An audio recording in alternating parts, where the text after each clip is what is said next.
Hi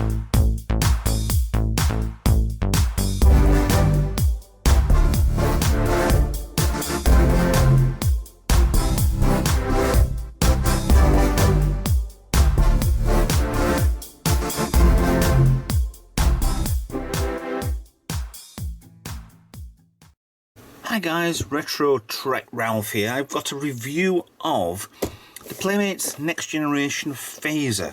This is the Type 2 phaser that you saw quite a lot in the Next Generation series. Didn't buy it for $10.99. I actually bought it for a little bit more than that, but not much more than that. So these were out when the Next Generation series was first released, and that was in 1987. I think these were 93, so it wasn't far off with the end of the run of the series was. Now it has lights, it has sound, it's very much, it's not precisely screen accurate.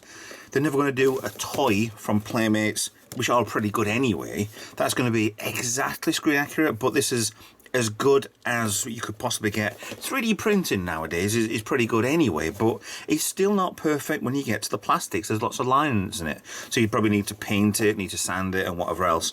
So this will have two authentic phaser sounds being stuck on there with the French packaging. You know, this is official Starfleet defensive weapon. Always been using defense, hasn't it? Right, and realistic light up phaser beam. Okay, so I'm going to shoot people with it. Right, so there's the side. So they have put over everything anyway with this silly sticker, even though I can see behind it, it does have English lettering on there. Although it's the French on the back. So I don't know if this has been sold in France as is, and then it's been shipped over. Somebody might have bought it from France, brought it over to the UK. I don't know. But it's not in too bad a condition for its age. I mean, 93 you got to now, you've got 27 years. I know. But that got me with the packaging as well. You open it up and you've got this big massive chasm down there, and there's nothing I actually can remember there being in there. So let's open the box. It's quite a high production number as well anyway, collector number 408248. So it's not a 1701, it's not a 000. So let's get rid of the box. Inside packaging comes with a couple of bags, one of those annoying ties that go over and hold it down in packaging. Come to the phaser in a second. So the whole packaging is just, it could have been a lot smaller, to be honest, because the gap there is smaller than what you're missing with the box. But hey ho, that's 90s packaging for you. So we have the booklet here. Got it folded up like it's been in the box for a long time. Hardly ever used. Now, can't this stay flat? Right, anybody speaking French, please, off you go, pause the video, and please continue. Yeah, just basically means removing the battery, removing the bulb, fine, no problem. Of course, I'm English, so there you go, there's the English version. So there's not much to it. You've got, there's a switch on there, energize phaser light beam, one on, a slide open cover, a battery cover, okay. And you've got you got a switch inside. So on, off, remove batteries and push switch to on position. Okay. So pretty much simple instructions on this. One, you press that button down there, and then you press the center button, you press that one down there, and you press that one, you get different lights and sounds. So we'll have a quick, what that is, that's fine. You can see the bulb inside there. Looks like there's a bit of a purple on there, a bit of a red. And these have already been stuck in place as is. So I think they would probably be on the black section. I don't know. It doesn't give you any instructions for the stickers. I'll assume that part of the instruction has gone missing over time. So let's get some batteries in this. Now we're in the on position, so let's put the front in. That's quite tight. Oh, I press the button then. So I press one down.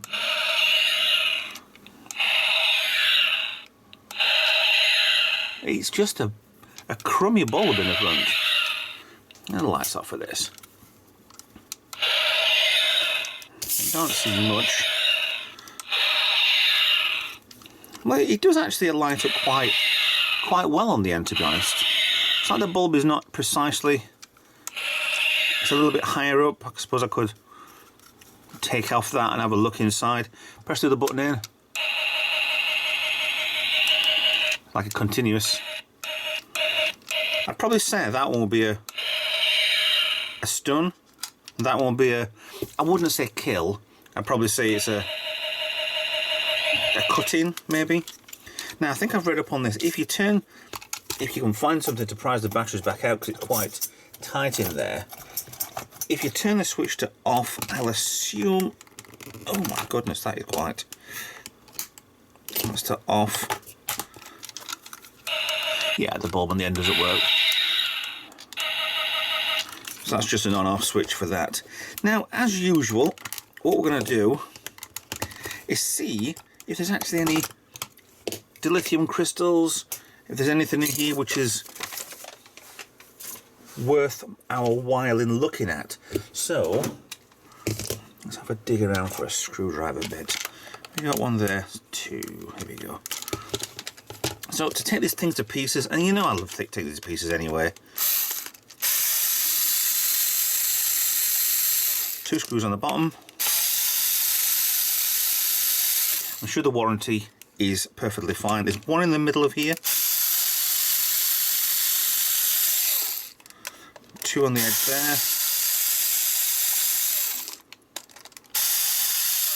It's a little bit deep in for some reason. Don't know why. Better. Screwdriver on there now.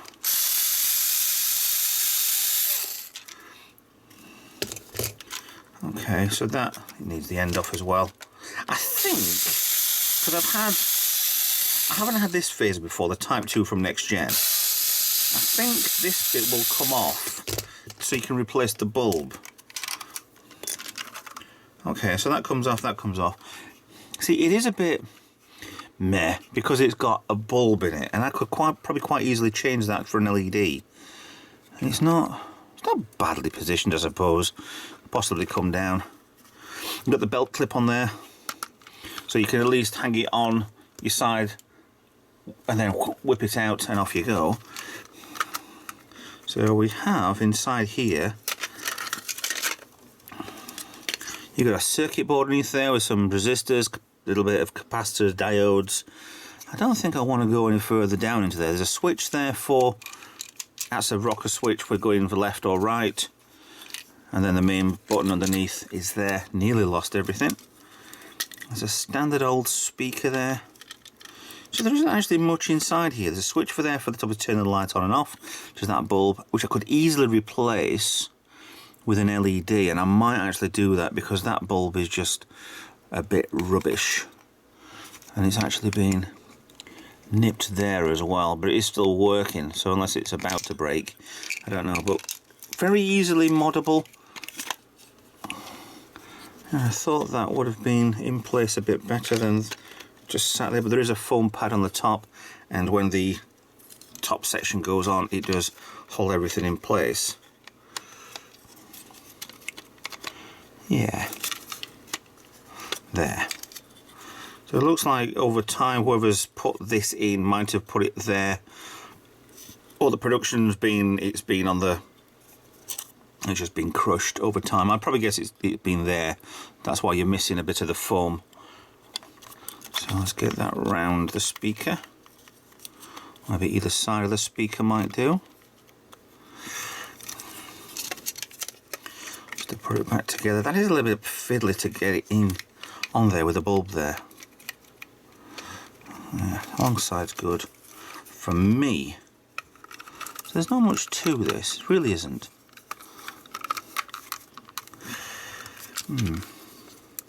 That bulb doesn't want to go back in the right place, or does it? See, now it's off to the side a little bit, so I'm guessing I might be able to turn that around before it goes into place properly. And there goes the original hot glue. I don't want to go in there. Well, that's better. Right.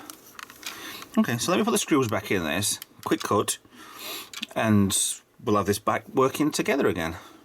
There you go. Back in place. Been working fine. done and done. See, there's not actually too bad a detail on this. You've got, these are kind of raised, there's not a sticker on there. These obviously are stickers anyway. The silver pad on there, which is fine for what it is. So it's a little bit scratched under there, maybe a little bit player worn on those sections. Yeah, really nice little. It's easily moddable. I mean, I could probably put a laser inside here. I'm not sure on, well, probably on voltage you might be alright. It might have actually been, I think where that's been damaged is when it's gone against somebody's belt or something like that, it's been rubbed against it. If somebody's been playing, if not, then it's just where it's going in and out of the box a few times. That could probably be easily polished out if needed. So, yeah. Here's the Star Trek Next Generation Type 2 phaser for you from Playmates. Less original waxed hot glue there from Playmates. So, anyway, thanks for watching. Hope you enjoyed that, and that's as simple as what they go. I might do a mod for this in the future. I might leave it on the shelf. I don't know at the minute. We'll see what happens. It adds to the rest of my collection of the phasers as it is. So, thanks for watching. Please like, subscribe, and I'll see you in another video. Bye for now.